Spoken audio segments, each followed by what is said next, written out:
నమస్తే అన్న అందరికీ నమస్కారం. కువైట్ దేశంలో మనం చూసుకుంటే ప్రస్తుతం పోలీసులను కొంతమంది కువైటీలు ఎవరైతే ఉన్నారో లెక్క కూడా చేయడం లేదన్నమాట. అలాగే ఏదైనా సమస్య వచ్చినప్పుడు పోలీసులు ఆ సంఘటనా స్థలానికి చేరుకుంటే కానీ కొంతమంది కువైటీలు పోలీసుల పైన దాడి చేస్తూ ఉన్నారు.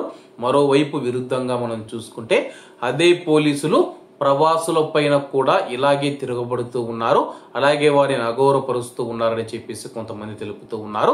తాజాగా జరిగిన సంఘటన ఏదైతే ఉందో దీనికి ఉదాహరణగా అయితే చెప్పవచ్చు.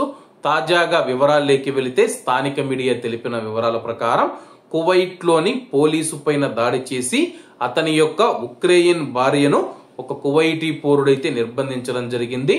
అతడు జపనీస్ కత్తిని ఉపయోగించి పోలీసు పైన అతని యొక్క చేతి పైన మనం చూసుకుంటే 4 చోట్ల మనం చూసుకుంటే గాయాలు చేయడం జరిగిందనమాట.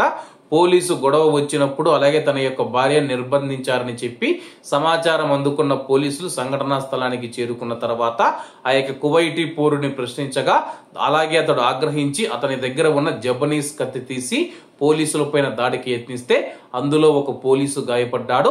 అతడి చేతి వైపు పైన మనం చూసుకుంటే 4 చోట్ల అతడు దాడి చేసి గాయపరచడం జరిగిందనమాట. వెంటనే అతి కష్టం మీద మనం చూసుకుంటే అతన్ని అదుపులోకి తీసుకోవడం జరిగింది. అలాగే అతను తన యొక్క ఉక్రెయిన్ భార్యను షామియా ప్రాంతంలో నిర్బంధించాడని చెప్పేసి అతని వద్ద నుంచి మాదక ద్రవ్యాలు, ఆయుధాలు, మందుగుడ్డు సామగ్రిని అధికారులు స్వాధీనం చేసుకున్నారు. అరెస్ట్ చేసిన తర్వాత అతన్ని కోర్టు ముందు హాజరుపరచగా కువైట్ క్రిమినల్ కోర్టు అతనికి 12 సంవత్సరాల జైలు శిక్ష విధిస్తూ తీర్పునిచ్చింది. అలాగే అతను మనం చూసుకుంటే అప్పీల్స్ కోర్టుకు వెళ్లడం జరిగిందనమాట. పోలీసులు నా పైన అన్యాయమైన కేసు పెట్టారు, నేను నా భార్యను ఏమనలేదు, అలాగే ఆ యొక్క పోలీసు పైన దాడి చేయలేదని చెప్పేసి అప్పీల్స్ కోర్టుకు వెళ్లడం జరిగింది. అలాగే పూర్వాపారాలు, సాక్ష్యాధారాలు పరిశీలించిన తర్వాత అప్పీల్స్ కోర్టు కూడా ఆ యొక్క కువైటీ పౌరుడికి 12 సంవత్సరాల జైలు శిక్షను అయితే సమర్థించడం జరిగింది. ప్రస్తుతం కువైట్ లోని పోలీసులను కొంతమంది కువైటీలు లెక్క చేయకపోవడం చాలా బాధాకరం.